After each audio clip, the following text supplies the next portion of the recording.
life's like a movie. His mama keep falling in love. My life's like a movie. Ow. You know what? I'm just gonna start off like this. Let me make sure that my levels are right and my mic is right here in front of me, because I don't want none of y'all motherfuckers to miss what I'm about to say in this bitch.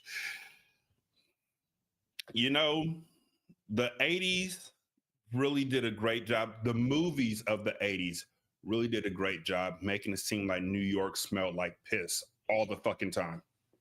I mean, back then, there's a different New York than it is now. Gentrification is so real. Like none of that New York exists anymore, and that's crazy, because it ain't like the folks who lived in those neighborhoods are like, we're gonna clean this up. The white folks are just like, all this shit gotta go. All these burnt out buildings, all these torn down hovels. This movie came out before the crack era, ladies and gentlemen, and it still looked like crack houses. Every single building they went into looked like a fucking crack house. Make it make sense. This nigga broke into a room for his pregnant girl or his girlfriend, his baby mama, and literally painted pictures of picture frames on the wall using spray paint, and they didn't have nothing else in the house. We're talking Beach Street, ladies and gentlemen. One of the worst movies I've ever seen in my entire fucking life. Wow. I say that without hesitation. I say that without hyperbole. I say that with no angst in my heart and an open mind. That movie was fucking rancid. Jeff thought this movie was better than Breaking, but at least Breaking had a storyline and good reasons for why they did shit. Can I defend myself now? Yes, go for it. First of all, when I picked this movie, I picked this movie because I wanted to go back and watch it with adult eyes. I haven't seen it since I was a kid. Since I was a kid, to go to the video store, can't get a rated R movie. All the PG-13 movies was going. I'll get Beach Street. I'll get Beach Street. Always got it. And what I learned watching this film was, you openly said it in the chat, there isn't really no storyline. Right? The lead is the wrong person. The lead is really Raymond. And this was just a film basically to showcase the elements of hip hop, breaking, graffiti. And not well. Not well. It was 85. Come on, man. Like, they had one part when they were at the club where some of the breaking was dope. But then it seemed like after that dope breaking happened, it seemed like they just opened up the floor to anybody who wanted to come up. And you know, when you open up the floor at the church, at least one old lady gonna come up there and make up a song. So a couple of them folks were like they weren't supposed to be there, but they were somebody's cousin and they made the cut. The only thing I remember about Beach Street, prior to watching this again, because I don't remember where the fuck I was the first time I saw this. I don't know how it happened. I've seen the trifecta of hip hop movies in the 80s. I saw Crush Groove, I saw Beach Street, and I saw Breaking. Of the three, I remember Breaking vividly. Crush Groove, I remember a little bit because of all the artists they had on it. Fat Boys, Run DMC, Curtis Blow, all them motherfuckers. I didn't remember a goddamn thing about Beach Street except for one of the rappers out here from San Diego named J.O. Felony. J.O. Felony has a song called The Shooter. And on The Shooter, this nigga says, I keep my shit nappy like Lee from Beach Street. And so when I saw Lee, I was just looking at the kitchen on the back of his neck. I was transfixed. That's all I knew about it. The nigga had nappy hair. And I really want to point out for the record that Ramo, whose daddy is Mexican and whose girlfriend is Mexican and whose girlfriend's mama's Mexican, that's how it works out sometimes, is played by a white man with a French last name. How you know you're a white man? Because it says it on Wikipedia. He's a white. His biggest claim to fame, it says John Chartier is a white man playing a Mexican man in Beat Street. That's literally what it says on Wikipedia. I did a little, looking at the stars who were in the film. Who was he in Money Talks? I don't He know. was in Money Talks. I was like, where was he in Money Talks? I couldn't remember what character he was. Shit, maybe he was Victor Mount. Man. I laughing. I mean, because honestly, this movie came out between 85. Beat Street and Money Talks. That was a cool 9 years, 8 years. More than that. Money Talks came out in the late 90s. So he could have been Victor Mount. 97 or 99. Yeah, but see, but you're not. But you see, Rashanii, you are ignoring the times. Okay. No, I'm not. We had Chief J Strongbow at this time. Okay. We had people playing other races. That was called talent. All right. If you could play a different race, you had talent. I'm going that far. Yeah, talent. You got to be talented, but that was just like you said. That was the times, and we're moving away from that type of stuff. I am glad you mentioned talent. I am glad you said that word because let's talk about talent. The best actor in the movie was only in the movie for like maybe 7 to 8 minutes. Only got like 3 lines in the whole movie. Yes, ladies and gentlemen, I'm not talking about Ray Don Chong. I'm talking about Tanya Pinkins, Kyle Lee Watson's mom from fucking Above the Rim. She don't get no credit in this movie, basically. All she's there to do is look into whatever the lead. The fuck is up with the lead character, bro? What's up with him? I don't even know nobody's name in this movie except Ramon. I know Ramo. Lee, Ramon. I know, and Spit.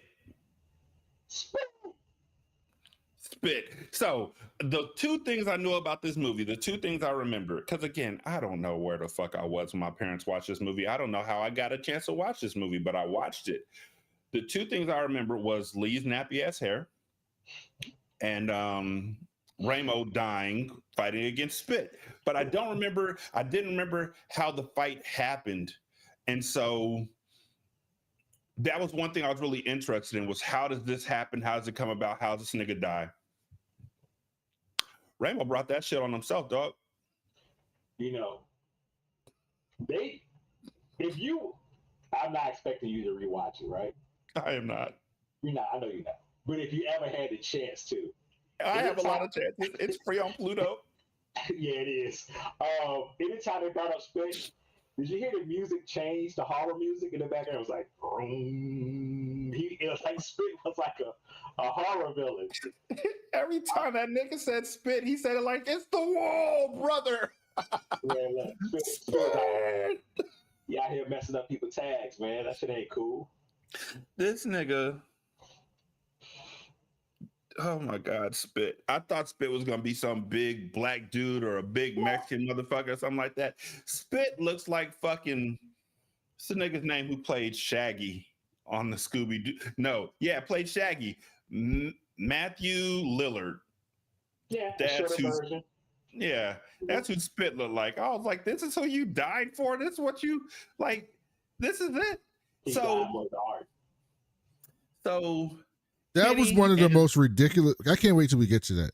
That was one of the most ridiculous scenes. No storyline. We ain't getting nowhere. Go ahead and talk about it. That was one of the most ridiculous scenes in the history of cinema. How? The way they fought. The fight was garbage. The fight was garbage. The way they shot the running, he was like, it looked like he was running on a green screen. Kenny's reaction is the funniest thing because I'm like, I know he's trying to, he don't cry, but it was just funny. But it was still kind of emotional because Rainbow was everybody's homie. I'm like, how big is that subway line really? I thought there were 2 trains that were able to pass in the subway. They started off on one side of the subway closest to the platform that people will use to get onto the subway. Right, and then they ran down. How they roll they ran and fell onto the, I was like, how the fuck did they get on that 3rd line? How'd they do that? Like, Spit was running, he was scared. I would have let him run and been like, bitch, and then gone back and fixed my shit. Ramon was fighting for his art, man. Yeah, Ramon was stupid. Ramon was stupid. Honestly, Ramon was a bum. Let's talk about that. Yes, he was. Go for it. Because I was looking at this motherfucker. I was like, oh, so you got a whole ass girlfriend, a whole ass baby, and you, my art. I don't want to work. I don't want to be held down. I don't want to get a job. I don't want to get a job. Get a part-time job. Oh, you living in a burnt out house? No, a burnt out complex. You living in the basement of it. Nah. His dad was right. How you gonna bring some girl up in my house and we struggle? Nah, man, come on, man. You need to get your shit together. Her mom was a bum. Y'all trying to cramp on that man's dream. He just want to be an artist. Dream? What dream? You have a dream. What dream? But he had a whole ass baby. Wait, what dream? What? You know what his dream was, Brandon? His dream was to paint on an all-white subway car. It's the stupidest fucking dream I ever heard in my entire goddamn life. Hey, man, I'm not going to lie. And I might get canceled for this. Oh, I got something I might get canceled for in a minute. But I doubt both of those, but please continue. Them painting them subway cars made that shit look ugly as fuck. Riding through the city. Oh man. Come on, man. I look at, man. I look at them Japanese trains. That shit look super, like in the future. I look at New York trains, and I was like, yo, this look like what is this? I'm young, so if I was Lee's age around that time, I was probably a little bit younger than Lee. And I see that, I'm like, it looks cool. It looks like it's for me. The music, everything, all that stuff is for me. But then I get older, I'm like, yeah, you ain't lying, but I still want to have that. That shit still look cool. Because I remember doing that shit in class, trying to draw that shit, do shit like that. I like it on the walls as murals. I think that shit look cool as hell when they do the graffiti murals. But on the trains? Kenny was right. When they beginning of I think that's your baddest one. We'll say if artists are crying, then God forgive me. That one was dope. I just want to say this. Ramo, it turns out, when he does his fucking tagging, always has Kenny with him to literally color in the fucking lines. All Ramo's doing is making the fucking the stencil, and Kenny's coming behind him and spraying in the lines, and Ramo's taking all the credit. That's fucked up. Dude, I'm out here for 6 hours right alongside your punk ass, painting in hip hop will never die or whatever it is. Go fuck yourself. Give me some credit too. You just putting your name up there. That's why Spit put his name up there too. Fuck Ramo. I don't feel bad for that nigga at all. I don't feel bad for Ramo. I don't feel bad for none of the crews that came up there to Ladies and gentlemen, I just want to remind y'all that in the 80s, anybody who lived in the 80s as a teenager or as a young adult, or anybody from I'll be fair. Anybody who grew up in the 80s and was between the ages of 16 and 32, y'all need to shut the fuck up about what these kids wearing nowadays. Cause I swear to God, I have seen some shit. Like y'all niggas, the Furious Five were like that's my shit right there. That's my shit. Them niggas all are like Soul Glow models, and I couldn't unsee it. And one of them was dressed like a YMCA character or a village person. Granted, they were, rappers or whatever. But did you catch what Kenny had on when they went to the Roxy? Mm-hmm. And when he took off his coat, I was like, what the fuck does this man have on? He had some shitty ass painter's pants or whatever. Then he had on like a long sleeve shirt with like a fucking halter top over top of it. I was like, what is this? But that was the 80s. It's just believing in yourself, ladies and gentlemen. That's all. Just add it. Hey, you're the rocket. Make it work. Did they though? Did they though? Yes, they did. Like, I don't know. Sometimes I close my eyes and I realize that my mom and my dad probably were dressed like that. and then I don't respect them as much. You could have said uncles and aunts. Don't say your parents. Uncles and aunts were probably dressed like that. Like they had Tanya Pinkins out there with fucking finger gloves on and all that kind of shit. Like I can't respect you when you're dressed like that. Did y'all remember? Did y'all notice the gay undertone scene? It's the 80s. There were gay undertones everywhere. Brandon, did you notice it? No, where? What part? All right, when they first doing the house party, and they hear somebody beating, like you hear this dude beating on the, I guess he like in a basement somewhere, hitting on shit, pipes and shit. Yeah. The big white dude. Mm-hmm. This man said, I'm here looking for Tito. We were supposed to start a band. And he told him, I said, damn, I've been thinking about him for a year. He sure could beat those congos.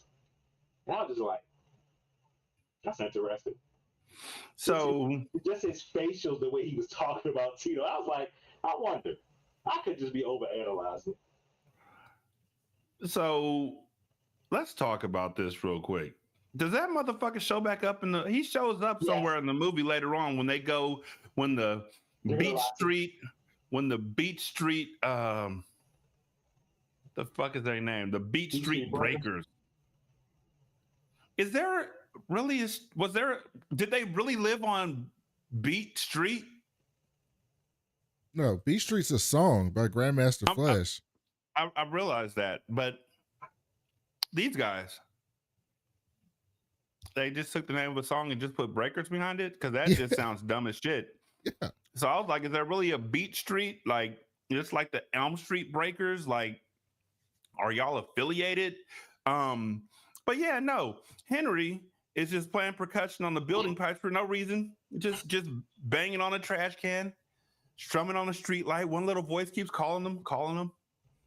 He's just in the basement of somebody else's fucking apartment, just banging out shit and saying, I'm looking for Tito. No, the fuck you ain't. You're banging on fucking pipes. You really wasn't. The fuck? How did he even get down here? Hey, I got you. He was banging on those pipes because he was hoping Tito would hear him.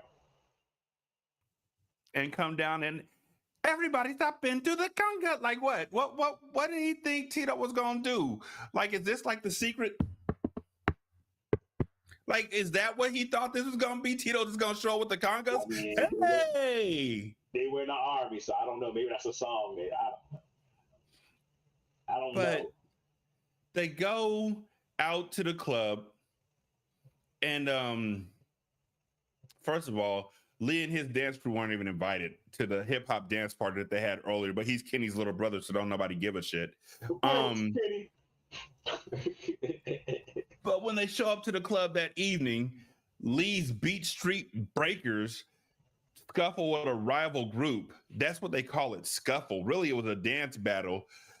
The Bronx Rockers. You talking about the house party or when he went to the Roxy's? You talking about the beginning? The house party initially, yes. Okay. If that's the way you got to do a house party back in the day, I ain't going. That wasn't no house. They started like at 4 p.m. And then I'm not going, bro. I'm not going. No. Because I'm telling you one thing. I know it was mad raps in that building. I know it was mad funky in that building. Oh, yeah, that too. I feel like somebody pissed in the corner because it wasn't a real building. It was just like they were, what's it called? Squatting. There you go. That's what it's called. And they stole the electricity from across the street to set up their beats so then they could play some music and say, come on, everybody, and clap to the beat. Because if you know what's going down, everybody say Beat Street. So I could be an 80s rapper. Yeah, you got it. Look, the music on this movie was incredible. Excellent music. Fuck out my face. Excellent fuck the music. U.S. girls. Fuck every song that played on this movie. So Jeff, you don't know this, Jeff. You don't know this about him, Rashanii. But I'm going to enlighten you on something about him. Okay. He's going to call me a hater. I have reasons for what I'm saying. He hates anything New York centric or East Coast centric from the mid to late 80s, early 90s. He's sick of it. He thinks it's overrated. That like we overhype New York rap and strictly New York rap, and that this it got better later on. This nigga saying that like I don't love Run DMC, Houdini, the Beastie Boys, the fucking Boogie Boys, Cool Mo D. Let's keep going down the line. LL Cool J, Fat Boys. I love all of them. You know what I didn't love? I love the Treacherous 3. You know what I didn't love? The US girls. And I didn't, or is it the us girls? I don't fucking know. But what I don't like is them. And I don't like 95% of the music that they had on this movie. And I don't like the fact that this movie, Jeff, you said earlier that this movie was a love letter to hip hop and to breaking and to hip hop breaking and graffiti. Cool. You know what it was actually a love letter to? Fucking Puma. Oh yeah, that too. Because the original poster for this movie said Beat Street, presented by Puma. Yeah. I heard a lot of people a lot of the breakers didn't like that they kind of had to wear Puma or whatever. Mm-hmm. Mm-hmm. They felt like so this whole movie was about being your authentic self, while in reality they selling the fuck out. And that's my issue with this movie. It had nothing to stand on. It had no morals. It had no quality. It had no storyline. Yeah, I don't know what this movie was about. I just like the music. That's all we can agree on. It was just spotty. It was like loose storylines. Like I say, Remo, he was the lead. No matter what the film tried to show you, because Kenny's story, it was janky. Kenny's story was, y'all ain't gonna use my brother. My brother. Kenny didn't have a story. Yeah, it was him making it mostly. Like he wants to be, do something with his music. He wanted to be Cool Herc. Mm-hmm. Yeah, that was pretty much it. Yeah. But I mean, really, Kenny or the nigga from Juice?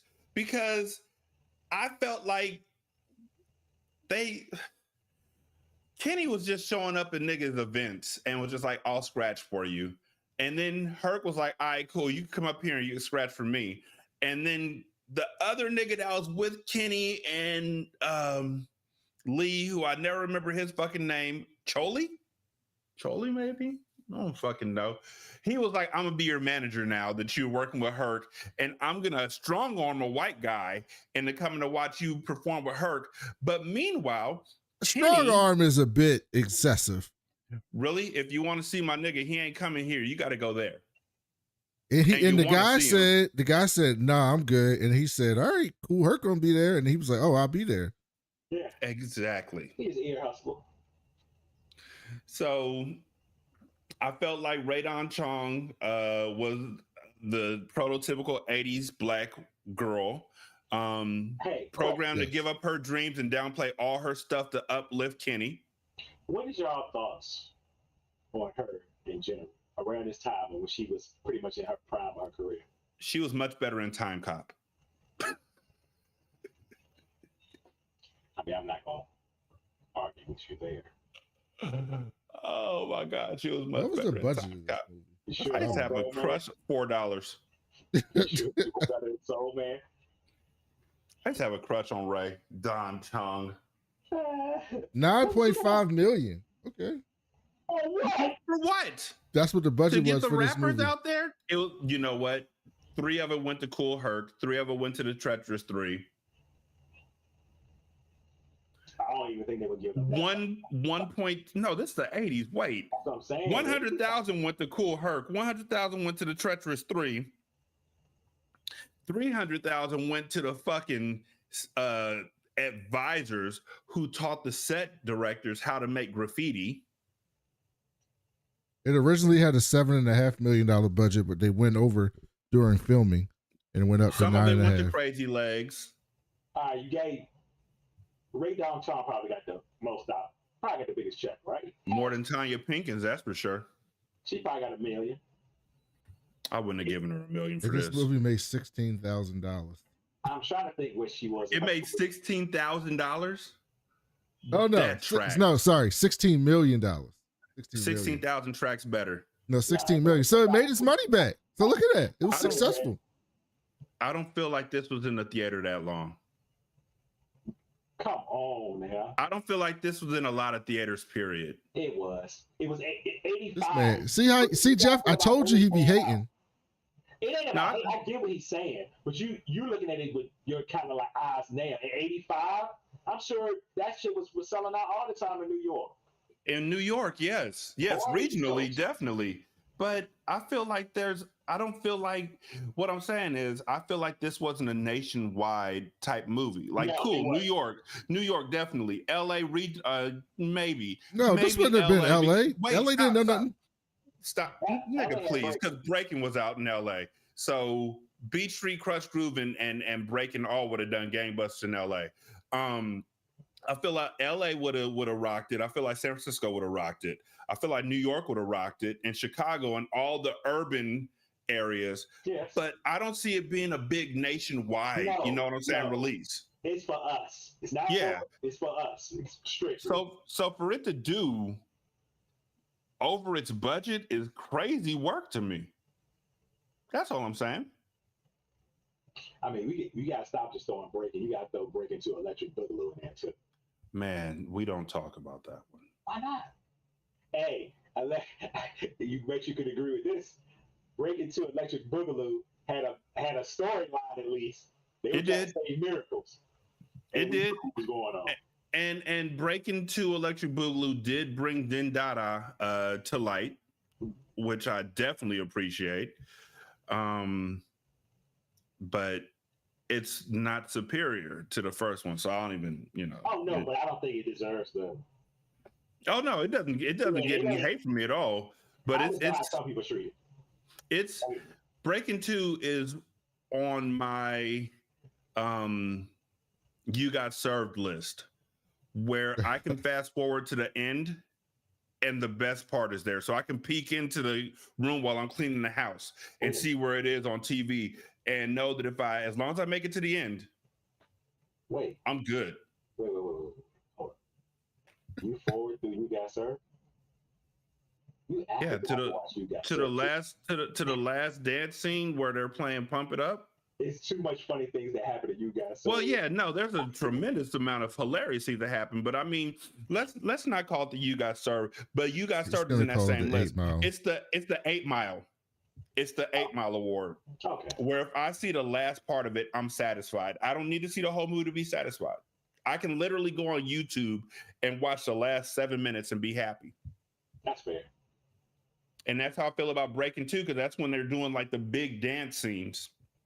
Whereas with the first Breaking, they had to deal with getting their ass whooped by the electro rock and the girl dancer and all that kind of shit. They had the training segment and all that. I just watched these films recently because after I watched Beach Street the first time, I just went through them. I didn't realize one of the guys from Electro Rock, Papa Taco, ended up being with TKO in the second one. I was like, wait a minute. Yep. He sure enough did. Taco. Mm-hmm. I mean, jump ship. I mean, if you can't beat him. I mean, yeah, I have thoughts on TKO, but we're talking about Beach Street. I mean, but yeah, we are. But what I'm saying and it's the last thing I'm gonna say about Breaking before we actually watch Breaking somewhere down the line. I felt like Electro Rock's whole gimmick was based on that girl coming out the cut and beating the shit out of people. And TKO had more talent, but they had the sexy Afro-Latina lady who was coming out there pumping and dumping. She wasn't going to be like that forever. So he was like, I need to get with Turbo and Ozone. They out here doing their damn thing. And then the white girl too, the dancer. But yeah.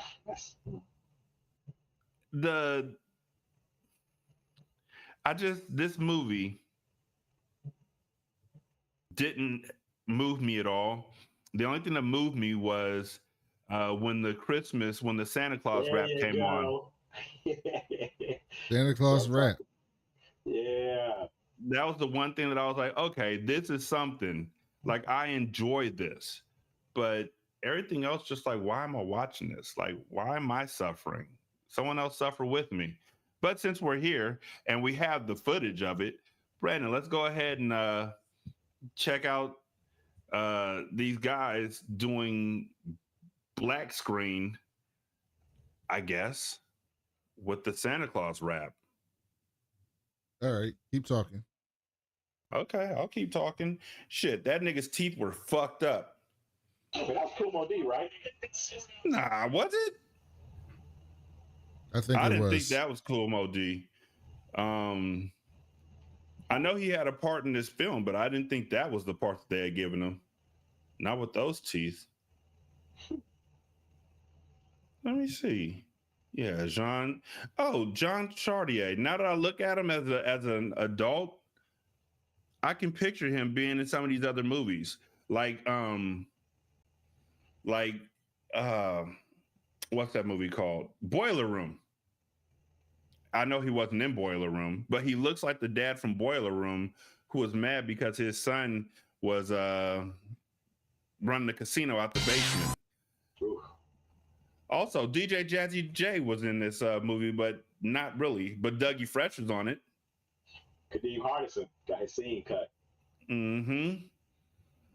Dougie Fresh was on here as Douglas Davis. Kadeem Hardison was in this movie? Yeah, his whole thing got cut out. Yeah, is that a classroom scene? Like I said, with breaking in class or something. You know what? The money probably went to Africa Bambaataa and the Soul Sonic Force. Let's just say a lot of rappers probably got paid. That I weren't don't know even... how we got to 9 million. That's just still wild. Yeah, me either. And about 95% of this fucking cast list is breakdancers and rappers. Because then it seems like other than the Roxy, they were kind of filming this guerrilla. To me, it just felt like they were doing a lot of guerrilla, but maybe I'm just... Yeah. Yeah, maybe it's just me. Oh. And Cool Mo D, that wasn't him. Cool Mo D was in the Treacherous 3. Okay, I knew I saw him somewhere in this film. Yeah.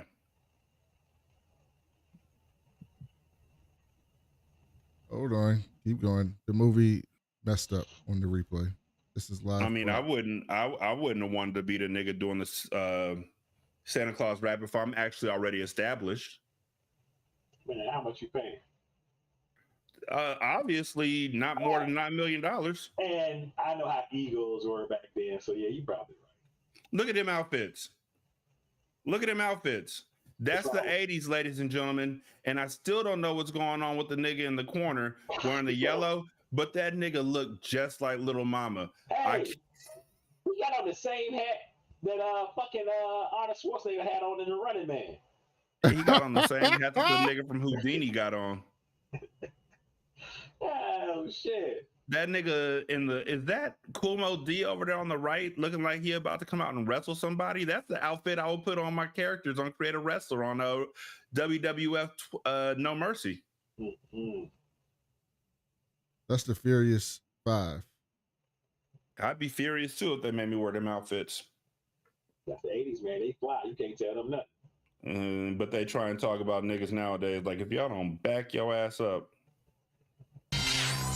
All right, here we go. I got you.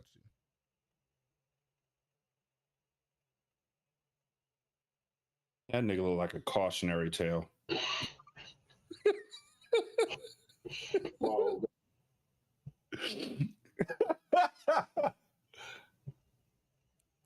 All right, let's see the famous Santa Claus rap. Ho, ho, ho, ho. Ho, ho, ho. Open up your door. I'm Santa Claus, and guess what, y'all? I got something to show. I came to bring some Christmas spirit. I got a big bag now, guess what's in it? Something for the rich and something for the poor. So Merry Christmas and ho, ho, ho. Ho, ho, ho, Merry Christmas, my foot. I'ma tell you what Santa really put under my so-called tree, but in reality, look like nothing but a decorated pole to me. Man, you talk about a tree, it makes me wonder, cause I never had a tree to put anything under. If I ever did look up and get a tree, there was never anything under it for me. Man, y'all should be glad that I didn't quit, cause I'm getting too old for this Santa Claus shit. Y'all think I'm getting presents made for free? I gotta pay them Mel's, and ain't nobody paying me. You big fat whale, you might as well quit, cause I can name 100 presents that I didn't get. And if I did get a present, it'd be a hand-me-down. Yo, I got this for Christmas, now how that sound? It sounds good to me, cause I'm about to freeze. You wanna see something? Look at the bottom of these. Me and my brothers can't go out at the same time, cause a coat that's theirs is a coat that's mine. Man, I know one thing, y'all better get off my neck and wait till you get your welfare check. Go on down to the office and stand on the line. Better hurry up, see, I got mine. Jingle, jangle, jingle for the Pope. And once he gets your welfare check, Y'all can kiss my mistletoe. Ho, ho, ho. Ho, ho, ho. Yeah, that breaking was also fucking awful. So That's real music right there, man. I hate this movie. Is there any way I can go to get a marching band outfit now? No, no, you can't. You sure? I'm pretty sure. Maybe if you go to Disneyland. I'm sure it's you don't know Hammy. They got at least got to still wear the coat somewhere out here in this world. I can't express how disappointed I was with my memory of this movie because there were none versus what was really in this movie, which was nothing. I don't want to make it seem like we're skipping past anything, but we've literally discussed every single storyline in this goddamn movie. Except for the fact that Ray Dong Chong is a music director or a dance. Is that a dance class? Works with a dance troupe, and her job is her assignment is to put together a production, which she does really great at. But guess who doesn't care? Her fucking boyfriend, Kenny. Let me tell you something. Chris Hansen would have been on her ass. Why are you asking this little kid Lee to meet you somewhere by himself? Because it's 85. I mean, Ray Dong Chong, I don't know how old she was in this movie, or I mean, how old she was supposed to be in this movie, but all of them, except for Lee, looked like they were 24, 25 playing 18 and 17-year-olds. So all bets are off. Like I said, they had Tanya Pinkins playing like a fucking 19-year-old. So I can't call it. I don't know about anybody in this movie. I don't understand anything in this movie. I don't even remember how the movie fucking ends, to be honest with you. Kenny had it. He put on the celebration for Raymond. And that's where they sing Beach Street. They sing the song at the end. Rocking to the beat from across the street. Yeah, come on, man. So at the Roxy, the Breakers and the Rockers square off on the dance floor in a breakdancing row because, you know, they're obligated to battle. Tracy Carlson, that's who Ray Dong Chong is playing. She catches Kenny's eye, but she's most impressed by Lee's dancing, and so she invites him to her school. He thinks he's about to become part of the performance they're doing, and they're like, "Nah, we just want to see you, bro. Get it on tape so we can steal your fucking work and have our guys do it in our show." Ramon is upset because spit painted over his artwork on the subway car. This ain't the first time. It won't be the last. Kenny, Ramon, Charlie, and Henry join Lee as he visits Tracy at CCNY, which you would think that because it's called City College New York, it would be cheap to go to. Guess what, motherfuckers? It's not. I thought City College New York was a community college for so fucking long. It is not. CCNY is expensive as fuck, ladies and gentlemen. Prepare yourselves accordingly. The group is disappointed upon discovering that Lee was not actually invited to perform in the show. And Kenny's like, "You can't exploit my brother." My brother? I feel like Kenny was an actor who actually talked with a British accent when he wasn't on screen. You're always surprised. Because everything he did was so stilted. It was just like, I feel like he messed up a line and he was like, "What's my motivation?" And it was just like, "Get the fuck out of here, Kenny. Go home." Some of his lines, some of his things felt forced. Very. He has some good moments, but more bad than good. I was gonna say he had a lot of bad. Ramon goes to visit his baby and Carmen, and they get interrupted by Carmen's mom, who calls Ramon a deadbeat, and she ain't wrong. She's not wrong. You come in with a sweater, you think that's doing something? And then he goes, Ramon, that man's about to run out the house. Leave, because she was right. Ramon, you spray painted toxic paint from the 80s onto a onesie for our baby. What the fuck is wrong with you? Like, seriously. But this woman, she right there, she riding for him. It's the 80s. Everything was toxic back then. I'm certain that those fucking fumes would have killed the baby after it had gone through the wash and stained up all the rest of their fucking clothes. Tracy goes over to Kenny's house to apologize while Kenny's making beats. This is literally like, I think he was banging on a fucking cowbell. I don't remember. It doesn't fucking matter. Kenny plays her some of his musical mixes and the two fall in love. Then he takes her to the subway tunnels where Ramon and Lee are spray painting a wall. And he Ramon watches a long, clean, white train pass, claiming it as his dream canvas. It's white. You know what you could do? I've seen a lot of people do it according to what I've seen on fucking Ink Master. Become a tattoo artist. He has the stenciling down pat. That's all he fucking does. Become a tattoo artist. It's a real job. It'll pay real money. You don't got to go to school for it. And it's graffiti. Yeah, but you don't get the same. Everybody don't get to see your work. See? When you tag and stuff, everybody walk through the city get to see your work. Trains going by on the buildings. Get to see his work. But nobody knows who Ramo is. At least there. He knows, but I don't know. I'm just like, I'm too old for this shit. Because I understand where he knows and his friends and family know. I'm too old for this shit because I understand where his dad is coming from. Nigga, if you don't get off your ass and support your child. That man said, "Can she come live with us?" He said that shit with a straight face. Woo!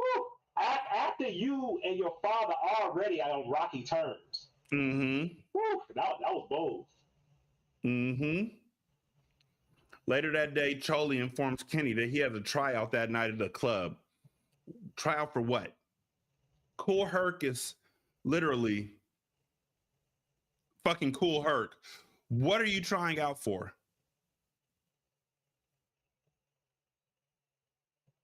Why is there a spot? Look, he's trying to get at on. What juncture is at what juncture is Cool Herc not going to be Cool Herc? Look, the thing is if I can get put on with, if you can get put on by Cool Herc, definitely do it. But literally, this is the tryout. They said it's a tryout to do what? Cool Herc is DJ Cool Herc. When the fuck are you gonna be spinning? But what wasn't it somebody initially who hurt their hand or something like that, and that's why Kenny got the tryout? Yes. I can't remember that. Yes. Why? When he hurt his hand, you know who should have been over there spinning? Fucking Cool Herc. Well, you know, he travels. You understand? So like somebody gotta hold the spot down when he's not there. He might need to be in Jersey or something. And then if you get put on with Cool Herc, you might get another spot of your own afterwards. I guess, but if I find out that I lost my spot because I hurt my hand and you hire somebody else to come up there and take my spot while I'm gone, I'm gonna break his fucking fingers. You missing one of the parts that was one of the funniest parts of this movie that had no business being in the movie. They had a scene where the little brother was dancing in the subway at the subway train just so that the police can run up on him and arrest him, only for them just to let him go and to have no other point in the story except for him to just go home and his mama to talk shit to him. Oh yeah, no, that was later on in the movie. That was basically for the old heads out here there and the white folks. Mm-hmm. They don't know the difference from fighting and dancing. Right. And that's what his mom said. Y'all can't tell the difference between fighting and dancing. Well, later on in life, ma'am, they wouldn't be able to tell the difference between a wellness check and a fucking criminal. So that aged perfectly. I'm sorry. Well, they do call it a battle. It was battling. That nigga said he's obligated to battle too. Charlie took Kenny to the Roxy, where a talent scout is auditioning local performers. This nigga, this talent scout takes everybody who's singing, and the people who are rapping, he's like, they're not good enough. But there were some really actually talented rappers who were up there performing who got the Bozak. And I was quite put out by that. Like, this dude is fucking prejudiced against rappers. That's how I walked away from that feeling. That's where Charlie invites the scout to see Kenny DJ at Club Burning Spear, which sounds like a STD or a finishing move on a Street Fighter clone. Kenny drops by CCNY to surprise Tracy. And while he's there, her professor, who flashed on him earlier in the movie, to make up for it, is like, hey, you do beats better than anyone I know. Why don't you come in here to our computer and you can work on some beats? While you're working on some beats, me and Tracy are going to go in here and work on her fucking choreography for her dance performance, for her dance show that she's about to do like fucking tomorrow or the day after. This nigga sits down, breaks the fuck out their computer, then accuses Tracy of having an affair with this old ass Professor Robert. I mean, he ain't lying. Because they hugged? Man, why the fuck was that old man at the Roxy? Neither one of y'all gave me a good answer to that shit. The reason why that old man was at the Roxy is because they're That's always looking for new. I'm like, he's always looking for new dancers. They're a dance troupe. That man old enough to be in the house with some tea, getting ready to watch Murder, She Wrote. This motherfucker at the Roxy with these young ass kids. This shit look crazy, bro. That shit look crazy. Even he liked her more than, you know what I mean? He liked her. Most likely, but she didn't like him. And this nigga's like, you know what? This nigga Kenny is like, you know what? This whole thing is whack, and you can get the Bozak, and y'all can get the Bozak, and y'all's dance is stupid, and I'm gonna keep it real till I die because I'm a DJ. Hookah, hookah, hookah. Nigga, we ain't been together long enough for you to be flashing on me like you keep flashing on me. Because it feels like Kenny spends half his time flashing on Tracy for something. Because this nigga ain't got no self-confidence. Kenny seems like a young man who hasn't been in a lot of relationships. Right? He looked like a young man who hasn't been in a lot of relationships. I had a girlfriend break up with me because I burped at lunch. I don't think that him and Ray Don Chong from the 80s were going to make it past the second time that he flashed on her about something. But instead, she's looking at him the way that Brandy was looking at fucking Trey in Boys in the Hood, where he was, I'm so sick of this shit. She looking at him like, I like when you talk to me like that, daddy. And it's like, what the fuck? Henry goes back to the fucking abandoned building basement that he was banging on a trash can in, and he fucking moves into it. That's a whole storyline. They literally have that in the synopsis. Ramon tells his friends that he plans to move Carmen and the baby into an empty apartment upstairs. He gets a... Where's the heat coming from? Where the fuck are they getting heat from? Or electricity, or anything else. How is this working? This is a fucking condemned building. This nigga said that he's gonna move them into the empty apartment upstairs. Somehow, after he says that, he immediately gets a job working at a hardware store. And the music and the way he is acting so depressed. He looked like he aged 20 years. That man, like his dream was over. I was like, damn, bro, you can still try to live your dream. Your life is not, you still good. 5 days a week, though, you better give your ass at work. Mm-hmm. And It's either all or nothing.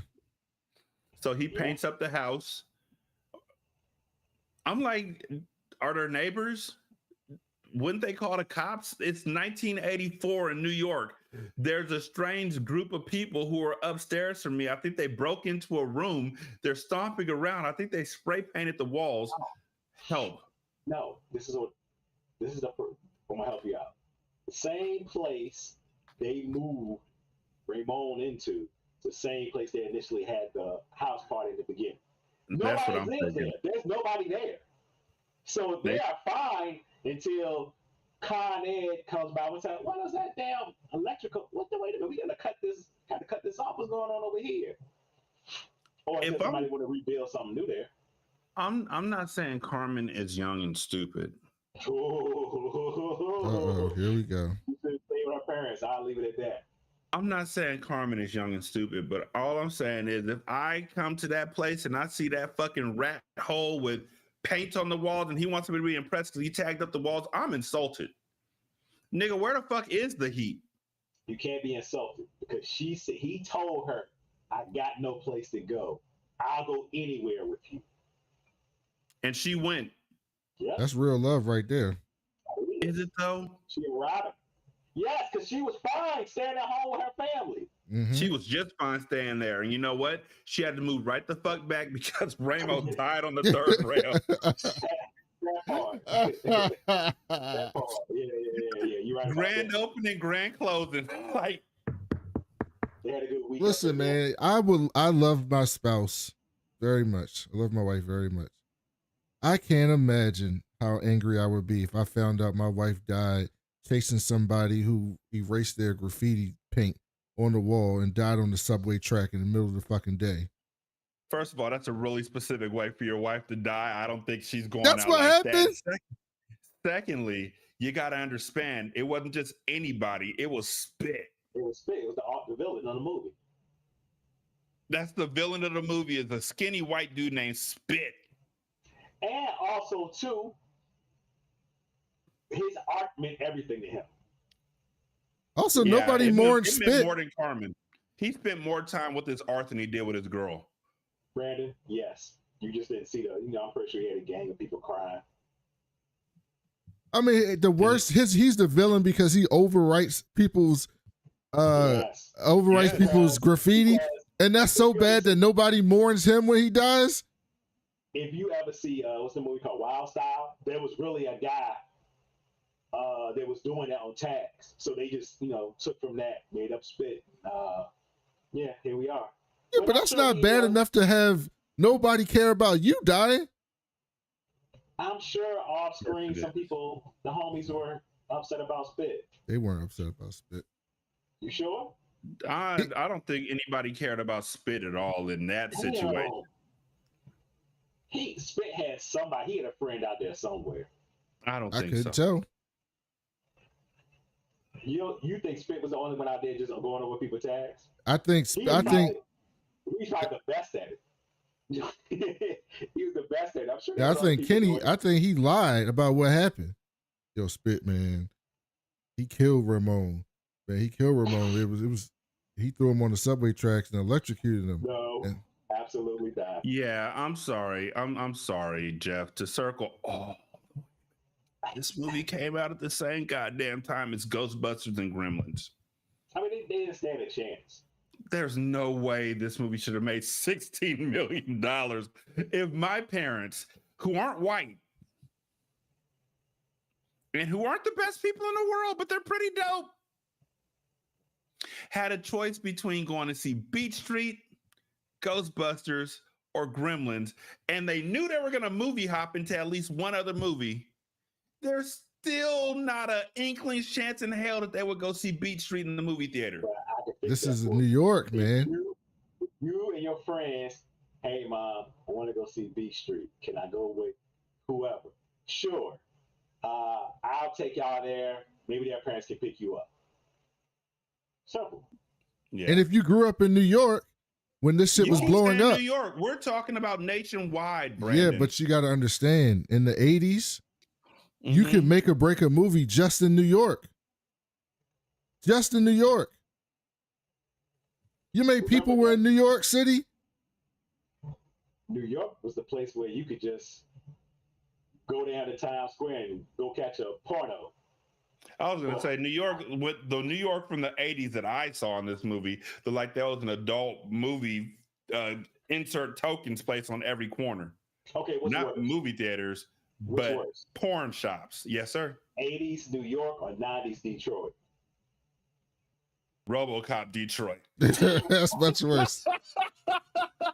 Listen, in 1984, the U.S. population was 230 million, and it was 16 million people in New York City. In one city. How many people were in Los Angeles? I'm just asking out of curiosity. Can you check to see?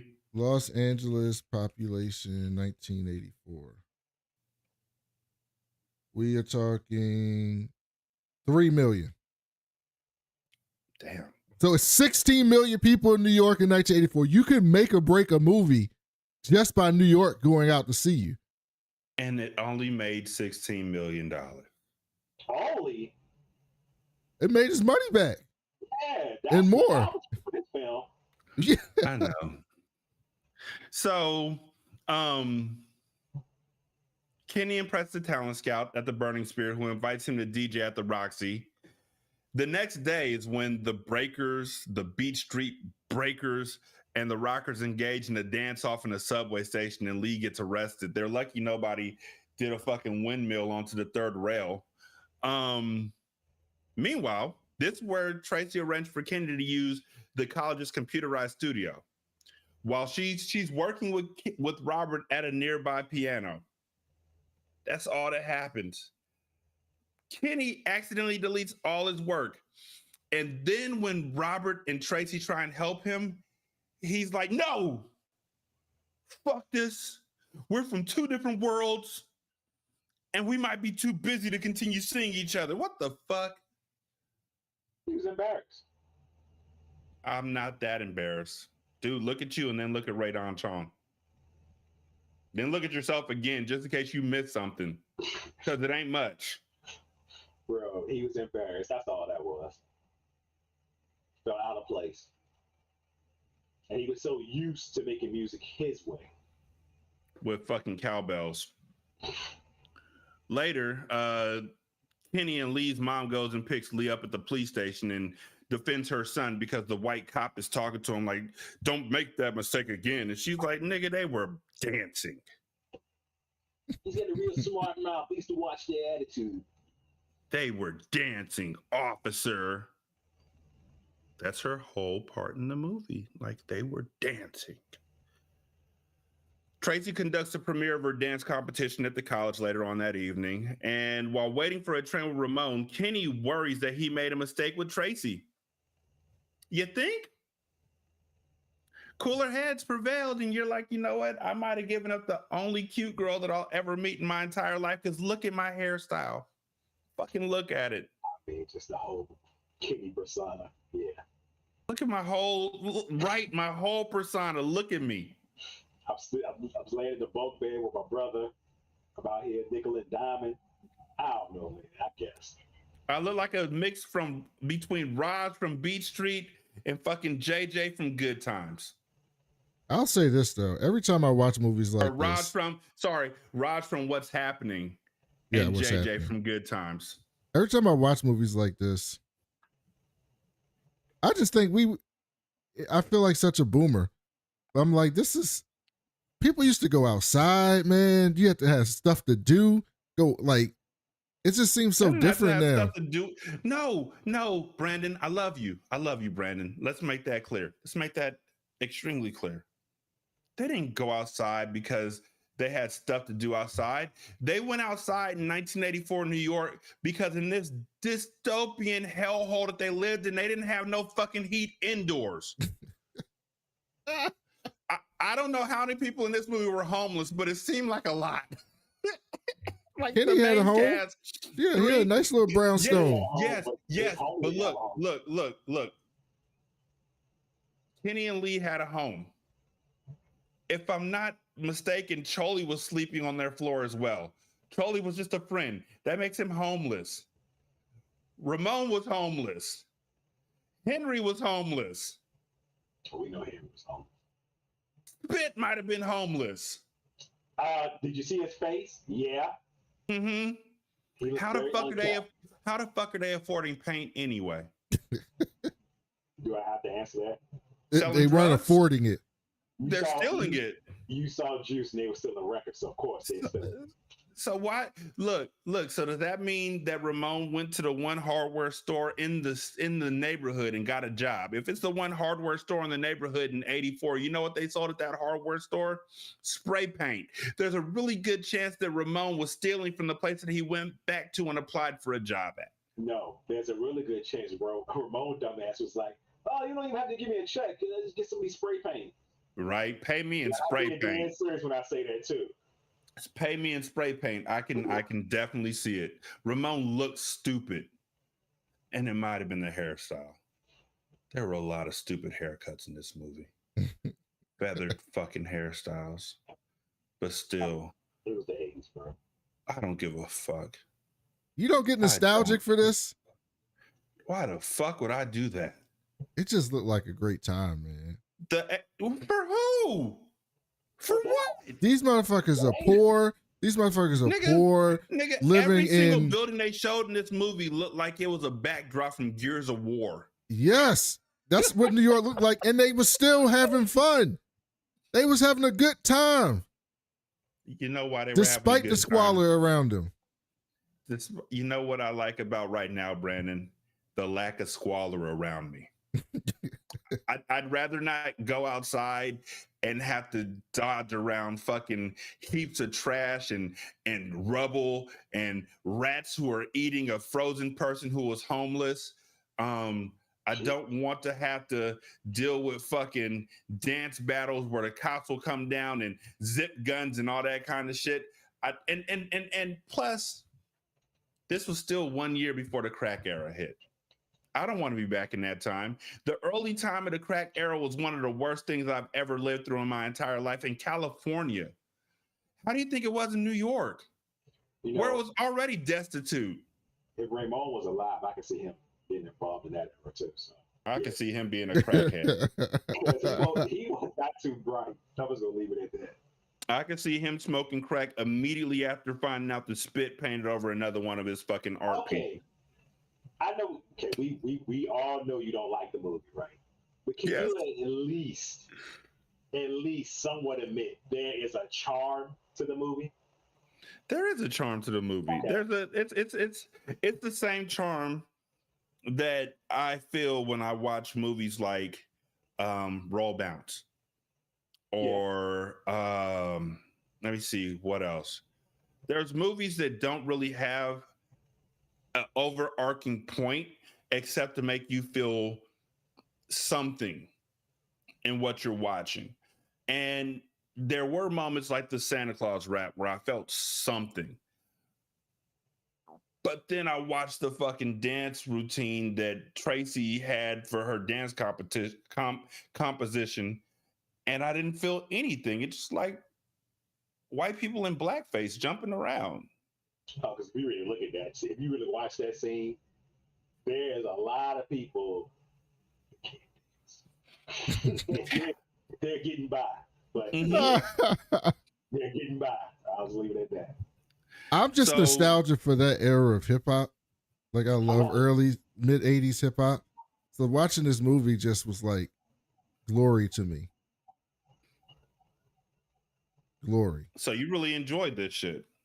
I enjoyed the music. I don't know what the movie was about.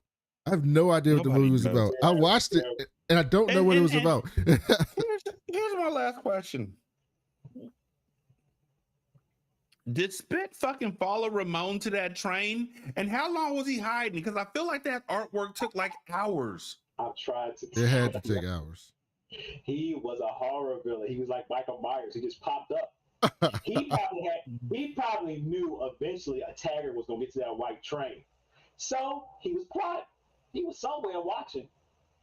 Like that is I can't even make it make sense. Imagine the time Spit had to put into really he was very patient. Very Mm-hmm. patient.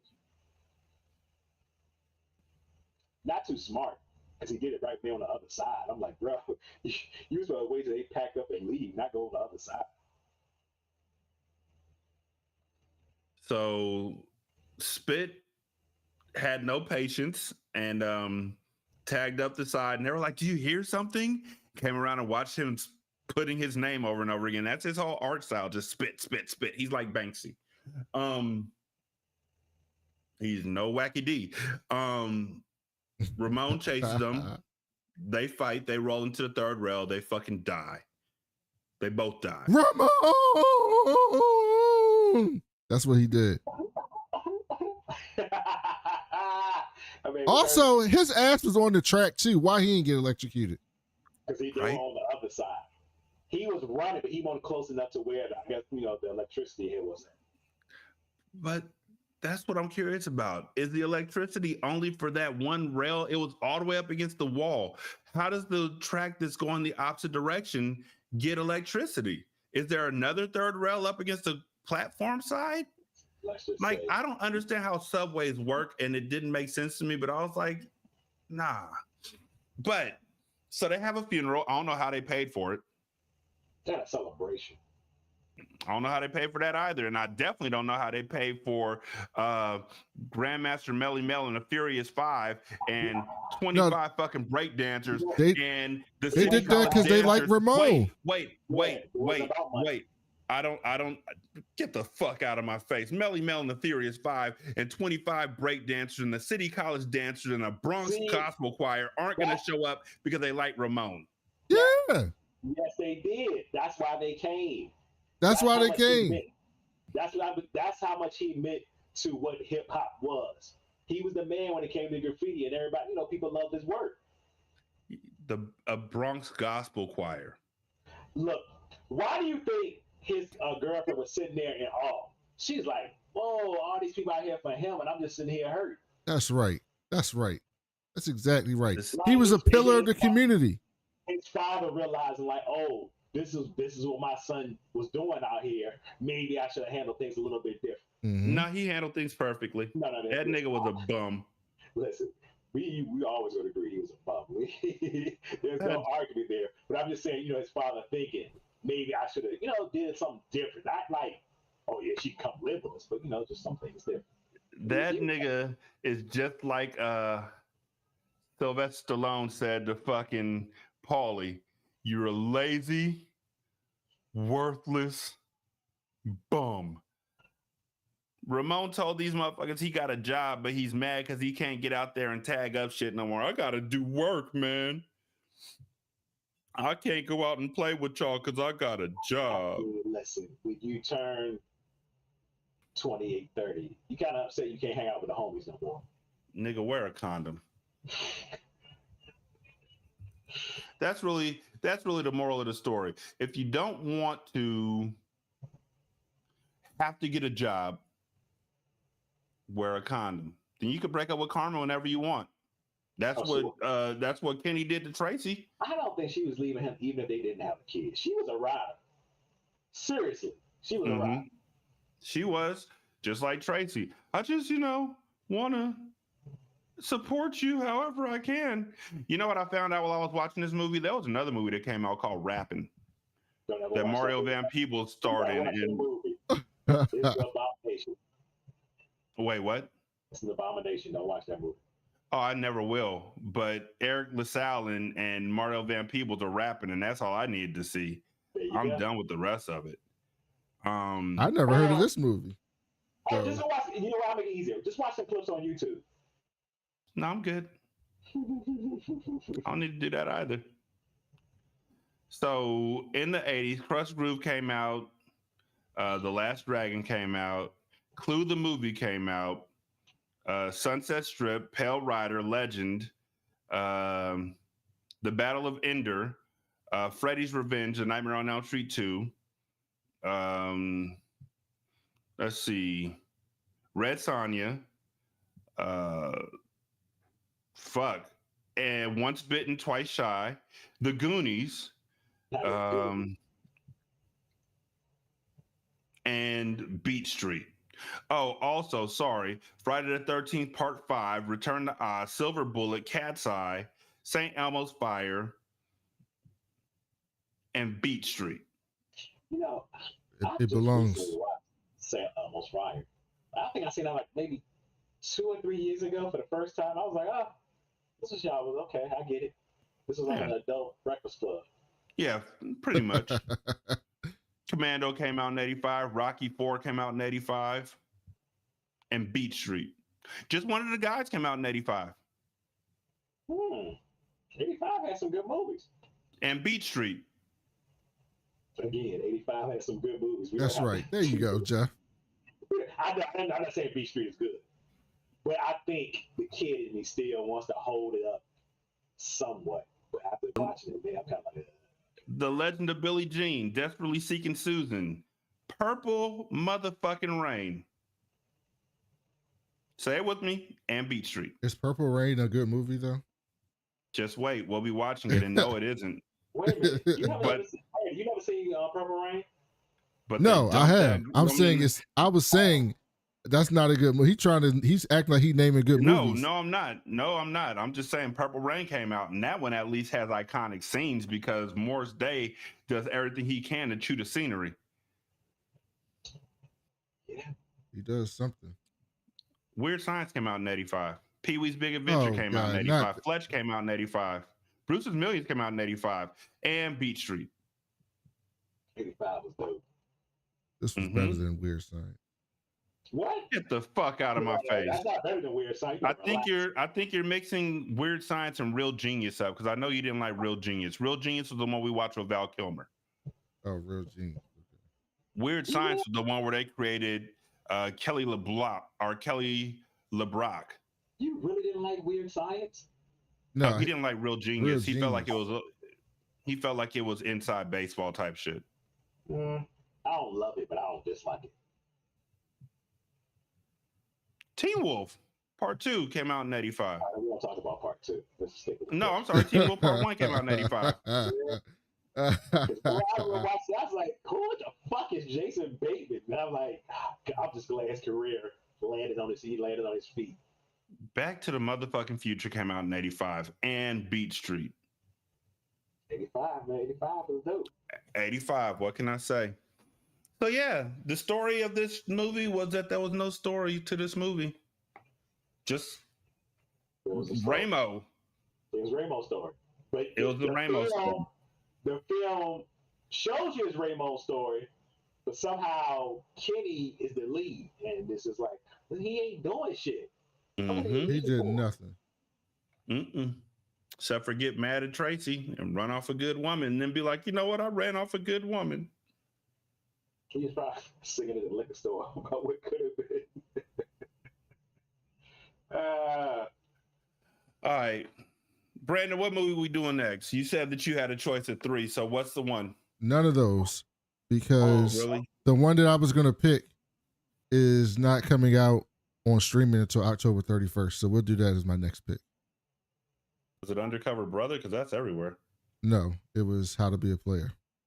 Oh, God. I knew you was, God damn it. I knew you was going to pick. So we'll do that as the next pick, because it comes out on Tubi on October 31st.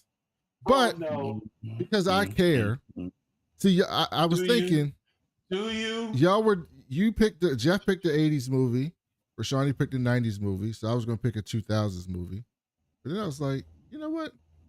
No, I'm not going to pick a 2000s movie. I'm going to pick a good movie, all right? A really good movie that we're all going to enjoy, because I'm going to come with some heat. Are you? I just came. What movie? We watching Heat. Oh shit. Oh, okay. Okay. God damn. I don't know how I'm gonna discuss that. I have absolutely no arguments about Heat whatsoever.